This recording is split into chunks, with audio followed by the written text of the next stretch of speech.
ನಮಸ್ಕಾರ ವೀಕ್ಷಕರೇ, ಶ್ರೀಗರಿ ವಾರ್ತೆಗರಿಗೆ ಸ್ವಾಗತ. ನಾನು ನಿಮ್ಮ ಗ್ರಹೇಶ್ವರ ಗಾರ್ಡಿಗೇಂದ್ರ. ಅಂದ್ರೆ ಒಬ್ಬ ಪ್ರಭಾವಿ ವ್ಯಕ್ತಿ ಅಂದ್ರೆ ಹಾಲಿ MLC ಆಗಿರುವ ಮಧು ಮಾದೇಗೌಡರು, BM ಮಧು ಮಾದೇಗೌಡರು ಅನ್ನೋರ್ದು ಒಂದು ಸಾರ್ವಜನಿಕ ಪ್ರಕಟಣೆಯನ್ನ ಮೈಸೂರು ನಗರಾಭಿವೃದ್ಧಿ ಪ್ರಾಧಿಕಾರ ಹೊರಡಿಸಿದ್ದಾರೆ. ಇದರಲ್ಲಿ ಏನು ಹೇಳ್ತಾರೆ ಅಂದ್ರೆ, ಅವರೇ ಹೇಳ್ಕೊತಾರೆ, GM ಮಧು ಅವರು ಅರ್ಜಿ ಸಲ್ಲಿಸಿದ್ದಾರೆ. ಭೂ ಉಪಯೋಗ ಬದಲಾವಣೆಯಿಂದ ಈ ಜಮೀನುಗಳಲ್ಲಿ, ದಯಮಾಡಿ ಗಮನಿಸಿ ಬಂಧುಗಳೇ, ಈ ಜಮೀನುಗಳಲ್ಲಿ ವಿನ್ಯಾಸ ಅಭಿವೃದ್ಧಿಪಡಿಸುವುದರಿಂದ ಬಡವರು, ಮಧ್ಯಮ ವರ್ಗದವರಿಗೆ, ಸಾರ್ವಜನಿಕರಿಗೆ ಯೋಗ್ಯ ಬೆಲೆಯಲ್ಲಿ ನಿವೇಶನಗಳು ಲಭ್ಯವಾಗುತ್ತದೆ ಅಂತ. ಅಂದ್ರೆ KC ಲೇಔಟ್ ಈ ಭಾಗದಲ್ಲಿ ಇಲ್ಲಿಂದ ಹಿಂದಕ್ಕೆ ಹೋದ್ರೆ ಬಡವರಿಗೆ ನಿವೇಶನ ತಗೊಳಕ್ ಸಾಧ್ಯನಾ ಅಂದ್ರೆ ಈ ಪ್ರಕಟಣೆ ಎಷ್ಟು ಹಾಸ್ಯಾಸ್ಪದ ಅಂತ. ಮೊದಲನೇದು ರೆಸಿಡೆನ್ಷಿಯಲ್ ಲೇಔಟೇ ಮಾಡಂಗಿಲ್ಲ. ಎರಡನೇದು ಈ ಭಾಗದಲ್ಲಿ ಬಡವರಿಗೆ ಅನುಕೂಲ ಆಗುತ್ತೆ ಅಂತ ಪ್ರಕಟಣೆಯನ್ನ ಹೊರಡಿಸಿದ್ದಾರೆ. ಏನಿದ್ರ ಅರ್ಥ? ಹಂಗಾದ್ರೆ ರೆಸಿಡೆನ್ಷಿಯಲ್ ಲೇಔಟೇ ಮಾಡಂಗಿಲ್ವಲ್ಲ, ಹೆಂಗ್ ಪ್ರಕಟಣೆ ಕೊಡ್ತಾರೆ ನಗರಾಭಿವೃದ್ಧಿ ಪ್ರಾಧಿಕಾರದವರು? ಇನ್ನೊಂದು ಹೇಳ್ತಾರೆ, ಈ ವಿನ್ಯಾಸ ಅಭಿವೃದ್ಧಿ ಕಾಮಗಾರಿಗಳು ನಡೆಯುವ ಸಂದರ್ಭದಲ್ಲಿ ಕೂಲಿ ಕಾರ್ಮಿಕರಿಗೆ ಉದ್ಯೋಗ ದೊರಕುತ್ತೆ ಅಂತ. ಹೆಂಗಿದೆ ನೋಡಿ ಇದು ಪ್ರಕಟಣೆ. ಕಾರ್ಮಿಕರಿಗೆ ಉದ್ಯೋಗ ಸಿಗುತ್ತಂತ, ಅದಕ್ಕೆ ಇವನು ಲೇಔಟ್ ಮಾಡೋಕ್ಕೆ ಅನುಮತಿಯನ್ನ ಕೊಡ್ತಾರಂತೆ. ಯಾರಿವರು? GM ಮಧು. ಯಾರಿವರು? ಇವ್ರಿಗೂ ಮೂಡ ಆಯುಕ್ತರಿಗೂ ಇರುವ ಸಂಬಂಧ ಏನೋ ಅಲ್ರಿ? ನೀವೊಂದು ಒಳ್ಳೆ ಪೋಸ್ಟಲ್ಲಿ ಇದ್ದೀರಾ, ನೀವು ಪ್ರಭಾರಿ ಕಮಿಷನರ್. ನಿಮಗೆ ಒತ್ತಡವನ್ನ ಯಾರು ತಂದಿದ್ದಾರೆ? ಹಂಗಾದ್ರೆ ಯಾರು ತಂದಿರುವಂತವ್ರು? ನಾವು ಆರೋಪ ಮಾಡ್ತಾ ಇದ್ದೀವಿ, ಮಧು ಮಾದೇಗೌಡರ ಪ್ರಭಾವಕ್ಕೊಳಗಾಗಿ ನೀವು 47 ಎಕರೆಯನ್ನು, ಇವರು ಬಂದಿರೋದು 3.5 ಎಕರೆ ಅಂತ ಇದೆ, ಆದ್ರೆ 4 ಎಕರೆ 27 ಕುಂಟೆ. ಅಂದ್ರೆ ಇದರ ಒಂದು ಕಾರಣಕ್ಕೆ 47 ಎಕರೆಯನ್ನ ನೀವು ಇವತ್ತು ಸರ್ಕಾರಕ್ಕೆ ಶಿಫಾರಸು ಮಾಡಿದ್ದೀರಿ. ಎಷ್ಟು ಚೆನ್ನಾಗಿ ಮಾಡ್ತಾರೆ ಅಂದ್ರೆ ಬಂಧುಗಳ, ಆ ನಗರಾಭಿವೃದ್ಧಿ ಇರೋಕ್ಕೆ ಇದು ಕೊಡಿ. ನಗರಾಭಿವೃದ್ಧಿ ಪ್ರಾಧಿಕಾರದ ನೋಟ್ ಇದು. ಇದರಲ್ಲಿ ಶಿಫಾರಸು ಮಾಡ್ತಿರೋದು. ಇನ್ನೂ ಸರ್ಕಾರ ಇದಕ್ಕೆ ಅನುಮತಿ ಕೊಟ್ಟಿಲ್ಲ, ಕೊಡಕ್ ಸಾಧ್ಯ ಇಲ್ಲ. ಆದರೆ ಇವರು ಅಡ್ವರ್ಟೈಸ್ಮೆಂಟ್ ಬಾಬ್ತನ್ನ 45,000 ಕೊಡಿ ಅಂತ ದುಡ್ಡು ಕಟ್ಟಿಸ್ಕೋತಾರೆ. ಇದರ ಕಾಪಿಯನ್ನು ನಾನು ನಿಮಗೆ ಕೊಡ್ತೀನಿ. 45,000 ದುಡ್ಡನ್ನ ಈ ಒಂದು ಇದನ್ನ 45,000 ರೂಪಾಯಿ ಕಟ್ಟಬೇಕು ಪ್ರಕಟಣೆಯ ಬಾಬ್ತು ಅಂತೇಳಿ ಇಲ್ಲಿ ಅವ್ರು 45,000 ರೂಪಾಯಿನ ನೋಟಲ್ಲಿ ಬರೀತಾರೆ. ಎರಡನೇದು, ಈ ನೋಟಿನ ದಿನಾಂಕಗಳು ನೋಡಿದ್ರೆ, ಅವರು ಟಿಪ್ಪಣಿ ಹಾಕಿರುವ ದಿನಾಂಕಗಳನ್ನೆಲ್ಲ ನೋಡಿದ್ರೆ ಒಂದೇ ದಿವಸ ಎಲ್ಲ ರೆಕಮೆಂಡ್ ಆಗ್ಬಿಟ್ಟಿದೆ. ಒಂದೇ ದಿವಸ ಆಗೋಗಿದೆ. ಅಂದ್ರೆ ಮೈಸೂರಿನ ಏನೀಗ ಡೆವಲಪ್ಮೆಂಟ್ ಅಥಾರಿಟಿ ಅಂತ ಏನು ಮಾಡಿದ್ದಾರೆ, ಅವರು ಇಷ್ಟೊಂದು ಅಕ್ರಮ ಮಾಡ್ತಾರೆ. ಆಮೇಲೆ TPMದು ಅಭಿಪ್ರಾಯ ಕೊಡ್ತಾರೆ. ಏನಂತ ಕೊಡ್ತಾರೆ? TPM ಅಂದ್ರೆ ಅಡ್ಗೋಡೆ ಮೇಲೆ ದೀಪ ಇಟ್ಟಂಗೆ ಅಂತ ಕೊಡ್ತಾರೆ. ನೋಡಿ, ಅವತ್ತು ನಾನು ಮಾತಾಡಿದಾಗ ಡೆಫರ್ ಆಗಿದೆ. ಇವತ್ತೇನು ಹೇಳ್ತಾರೆ ಅಂದ್ರೆ, ಅವರು ಪ್ರಶ್ನಿತ ಜಮೀನುಗಳನ್ನು ಅನುಮೋದಿತ ಮಹಾಯೋಜನೆಯಲ್ಲಿ ವಿಶೇಷ ವ್ಯವಸಾಯ ವಲಯದಲ್ಲಿ ಕಾಯ್ದಿರಿಸಲಾಗಿದ್ದು, ವಲಯ ನಿಯಮಾವಳಿಯ ಅಧ್ಯಾಯ ಅಂತೆಲ್ಲ ಹಾಕ್ಬಿಟ್ಟು no subdivision of land for residential layout or other uses are permitted ಎಂದು ತಿಳಿಸಲಾಗಿದೆ. ಮುಂದುವರಿದು, ಈ ಪ್ರಾಧಿಕಾರದ ವಿಶೇಷ ಭೂ ಸ್ವಾಧೀನಾಧಿಕಾರಿಗಳು ಸದರಿ ಜಮೀನನ್ನು ಭೂ ಸ್ವಾಧೀನಪಡಿಸಿಕೊಳ್ಳುವ ಸಂಬಂಧ 5/3/2006 ಪ್ರಾಥಮಿಕ ಅಧಿಸೂಚನೆಯನ್ನು ಹೊರಡಿಸಿದ್ದು. ಪ್ರಿಲಿಮಿನರಿ ನೋಟಿಫಿಕೇಶನ್ ಆಗಿದೆ. ಸರ್ಕಾರವು ಅಂತಿಮ ಅಧಿಸೂಚನೆ ಹೊರಡಿಸಿರುವುದಿಲ್ಲ ಎಂದು ತಿಳಿಸಿರುತ್ತಾರೆ. ಆದರೆ ಪ್ರಾಥಮಿಕ ಅಧಿಸೂಚನೆ ರದ್ದಾಗಿರುವ ಬಗ್ಗೆ ಮಾಹಿತಿಯನ್ನು ನೀಡಿಲ್ಲ. ಇದು ಒಬ್ಬ TPM ಕೊಡೋದು, ನೀಡಿಲ್ಲ. ಆದರೆ ಇದು ಕನ್ವರ್ಷನ್ ಕೊಡಬೇಕಾ ಅಂತ ಕೇಳಿದ್ರೆ ಇದು ಸರ್ಕಾರದ ವಿವೇಚನೆಗೆ ಅಂತ ಬರೀತಾರೆ. ಅಂದ್ರೆ ಯಾರು ಸರಿಯಾದಂಥ ರೀತಿಯ ಅದರೊಳಗೆ ಕೂತ್ಕೊಂಡು ನ್ಯಾಯ ಕೊಡಬೇಕಾಗಿತ್ತು ಮೈಸೂರಿಗೆ, ಅವ್ರು ಮಾಡಿದ್ದಾರೆ. ಇದು ಎಲ್ಲದರ ಹಿನ್ನೆಲೆ ಏನು ಅಂತ ಹೇಳಿದ್ರೆ 2016 ಮೈಸೂರಿನ ಮಾಸ್ಟರ್ ಪ್ಲ್ಯಾನನ್ನು, ಮೈಸೂರಿನ CDPನ ತಯಾರು ಮಾಡಿದಂಥ ಸಂದರ್ಭ ಅಂದರೆ ಈಗಿನ ಮುಖ್ಯಮಂತ್ರಿಗಳು, ಆಗಿನ ಮುಖ್ಯಮಂತ್ರಿಗಳು ಸನ್ಮಾನ್ಯ ಸಿದ್ದರಾಮಯ್ಯನವ್ರ ಕಾಲದಲ್ಲೇ 2016 ಈ ಅಧಿಸೂಚನೆಯನ್ನು ಹೊರಡಿಸಿದ್ರು. ಇದು 2031 ಇದು ಜಾರಿಯಲ್ಲಿರುತ್ತೆ. ಜಾರಿಯಲ್ಲಿ ಇರುವಂಥ ಸಂದರ್ಭದಲ್ಲೇ ಮೈಸೂರಿನ ಜಿಲ್ಲಾಧಿಕಾರಿಗಳು ಅಧ್ಯಕ್ಷತೆಯನ್ನು ವಹಿಸಿಕೊಂಡು ಅವರ ಕೈ ಕೆಳಗಿನ ಅಧಿಕಾರಿಗಳನ್ನು ಕೂರಿಸ್ಕೊಂಡು ಈ ರೀತಿಯ ನಿರ್ಣಯ ಮಾಡಿರೋದನ್ನ ನಾವು ಉಗ್ರವಾಗಿ ಪ್ರತಿಭಟಿಸ್ತಾ ಇದ್ದೀನಿ. ಮತ್ತೆ ಇದು ಕಾನೂನು ಬಾಹಿರ, ಇದನ್ನು ರೆಕಮೆಂಡ್ ಮಾಡಿರೋದೇ ಕಾನೂನು ಬಾಹಿರ. ಅದಕ್ಕೆ ನಾನು ಚೀಫ್ ಸೆಕ್ರೆಟರಿ ಅವರಿಗೆ ಪತ್ರವನ್ನು ಬರೆದು ಅದನ್ನು ಕೊಟ್ಟು ಅವರಿಗೆ, ಚೀಫ್ ಸೆಕ್ರೆಟರಿ ಅವರಿಗೆ ಇದನ್ನು ತನಿಖೆ ಮಾಡಬೇಕು, ಇದರೊಳಗೆ ಯಾರ್ಯಾರೆಲ್ಲ ಇನ್ವಾಲ್ವ್ ಆಗಿದ್ದಾರೆ ಇವರಿಗೆ ಕ್ರಮ ತಗೋಬೇಕು ಅನ್ನುವಂಥ ಒತ್ತಾಯವನ್ನು 28/1 ನಾನು ಕೊಟ್ಬಿಟ್ಟು ಬಂದಿದ್ದೀನಿ. ಅಂದರೆ ಇಷ್ಟು ಅಕ್ರಮಗಳನ್ನು ಮೈಸೂರು MD ಆದಮೇಲೂ ಮಾಡ್ತಾ ಇದ್ದಾರೆ. ಸನ್ಮಾನ್ಯ ಭೈರತಿ ಸುರೇಶ್ ಅವರೇ ಇದಕ್ಕೆ ನೇರ ಹೊಣೆಗಾರರು. ಯಾಕೆಂದ್ರೆ ಅವರ ಅಧೀನದಲ್ಲಿ ಇರುವಂಥದ್ದು ನೋಡಿ, ನೀವು ಹೆಸರು ಬದಲಾವಣೆ ಮಾಡಿದಿರಿ, ಆಕ್ಟಿವಿಟಿನ ಬದಲಾವಣೆ ಮಾಡಿಲ್ಲ. ನಿಮ್ಮ ಆಕ್ಟಿವಿಟಿನ ಏನು ಅವತ್ತು ನಾವು ಆರೋಪ ಮಾಡ್ತಿದ್ವಿ, ಏನು ಅವತ್ತು ಭ್ರಷ್ಟಾಚಾರಕ್ಕೆ ನೀವೆಲ್ಲರೂ ಇದೀರಿ ಅಂತ ಹೇಳಿದ್ವಿ, ಇವತ್ತು ಅದನ್ನು ಪುನರುಚ್ಚಾರ ಮಾಡ್ತಾ ಇದ್ದೀನಿ.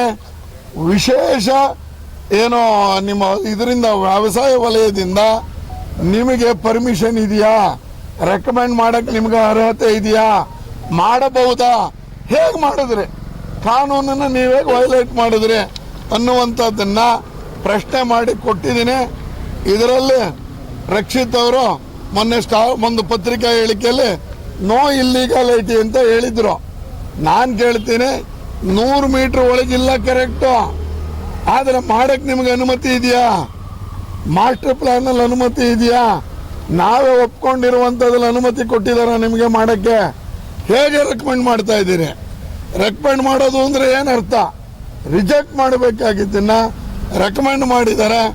ಈ ರೀತಿಯಲ್ಲಿ 47 ಎಕರೆಯನ್ನು ಅವರು ಮಾಡಿರುವಂಥ ಕಾನೂನು ಬಾಹಿರ ನಿರ್ಣಯದ ವಿರುದ್ಧ ಇವತ್ತು ತಮ್ಮ ಗಮನವನ್ನು ಸೆಳೀತಾ ಇದ್ದೀನಿ ಬಂಧುಗಳ. ಈ ರೀತಿಯಲ್ಲಿ ನಾವು ಏನೇನು ಅನ್ಯಾಯ ಆಗಿದೆ ಅನ್ನೋದನ್ನು ನಿಯಮ ಬದಲಾವಣೆ, ಸ್ವಜನ ಪಕ್ಷಪಾತ, ಕಾಯ್ದೆ ಬಾರಿಯ ಸಮ್ಮಿಶ್ರ ಒಟ್ಟು ಆಗ್ರಹ, ನಿರ್ಣಯದ ತಕ್ಷಣ ರದ್ದತಿಯನ್ನು ಮಾಡಬೇಕು.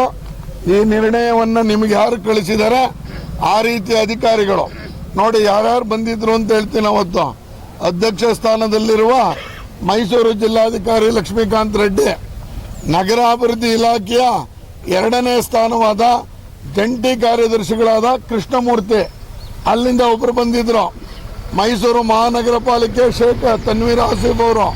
ಈ ರೀತಿಯಲ್ಲಿ 9 ಜನ ಜಿಲ್ಲಾಧಿಕಾರಿಗಳ ಕೈ ಕೆಳಗಿನ ಅಧಿಕಾರಿಗಳನ್ನ ಕೂರಿಸ್ಕೊಂಡು ನಿರ್ಣಯವನ್ನು ಮಾಡಿದ್ದೀರಿ. ಜಿಲ್ಲಾಧಿಕಾರಿಯೇ ಹೇಳಿದ್ರೆ ಗೊತ್ತಿಲ್ಲ ನನಗೆ, ಅವರೇ ಹೇಳಿದ್ರೆ ಈ 8 ಜನ ಅವ್ರು ವಿರೋಧ ಮಾಡೋಕ್ಕಾಗತ್ತಾ? ಮಾಡೋಕ್ಕಾಗಿರಲ್ಲ. ಅಥವಾ ಈ ಕೃಷ್ಣಮೂರ್ತಿ ಅಂತ ಬಂದಿದ್ದಾರಲ್ಲ ಬೆಂಗಳೂರಿಂದ, ಅವರೇ ಬೆಂಗಳೂರಿಂದ ಈ ಸಂದೇಶವನ್ನು ಹೊತ್ಕೊಂಡ್ಬಂದಿದ್ದು ಜಿಲ್ಲಾಧಿಕಾರಿ ಮೇಲೆ ಹೇರಿದ್ರೆ ಜಿಲ್ಲಾಧಿಕಾರಿ ಆ ಕೈ ಕೆಳಗಿನ ಅಧಿಕಾರಿ ಕೃಷ್ಣಮೂರ್ತಿಯನ್ನವರ ಕೈ ಕೆಳಗೆ ಈ ಜಿಲ್ಲಾಧಿಕಾರಿ ಬರ್ತಾರೆ. ಹಾಗಾಗಿ ಜಿಲ್ಲಾಧಿಕಾರಿ ಅವರ ಮಾತಿಗೆ ಒಪ್ಕೊಂಡಿರ್ಬೋದು, ಗೊತ್ತಿಲ್ಲ ನಮಗೆ. ಇದರಲ್ಲಿ ಒಟ್ಟು ಏನು ಅಂದರೆ ಬೆಂಗಳೂರು ನಗರಾಭಿವೃದ್ಧಿ ಇಲಾಖೆ ಕಾರ್ಯದರ್ಶಿನೇ ಬಂದು ಹೋಗಿರುವ ಕಾರಣಕ್ಕೆ ಅಕ್ರಮ ನಡೆದಿದೆ. ಇದನ್ನು ರದ್ದು ಮಾಡಬೇಕು. ಯಾರೆಲ್ಲ ಇದಕ್ಕೆ ಭಾಗಿಯಾಗಿದ್ದಾರೆ, ಮಧು ಮಾದೇಗೌಡರಿಗೆ ಅವ್ರಿಗೂ ಸೇರಿದಂಗೆ ಯಾವುದು 47 ಎಕರೆ ಮಾಡಿದ್ದೀವಿ ಆ ಎಲ್ಲ 47 ಎಕರೆಯ ಯಾವುದು ಎಷ್ಟೆಷ್ಟು ಕುಂಟೆ ಅನ್ನೋದನ್ನು ಇಲ್ಲಿ ತಮ್ಮೆಲ್ಲರಿಗೂ ಕಾಪಿ ಕೊಟ್ಟಿದ್ದೀನಿ ಬಂಧುಗಳೇ. ಈ ರೀತಿಯಲ್ಲಿ ಮೈಸೂರಿನ ಹೃದಯ ಭಾಗದ ಚಾಮುಂಡಿ ಬೆಟ್ಟವನ್ನು ಉಳಿಸುವಂಥ ಪ್ರಯತ್ನದ ನೆಪದಲ್ಲೇ ವಸತಿ ವಲಯಕ್ಕೆ ಮಾಡಿದ್ದಾರೆ. ಅಂದಾಜು ಪ್ರಕಾರ ಇಷ್ಟಕ್ಕೆ ನೋಡಿದ್ರೆ 1,000 ಕೋಟಿ ರೂಪಾಯಿ ಆಗಬಹುದು ಅಂತ ಇದೆ. ಅದನ್ನು ಆಮೇಲೆ ಮಾರ್ಕೆಟ್ ವ್ಯಾಲ್ಯೂ ನೋಡಬೇಕು.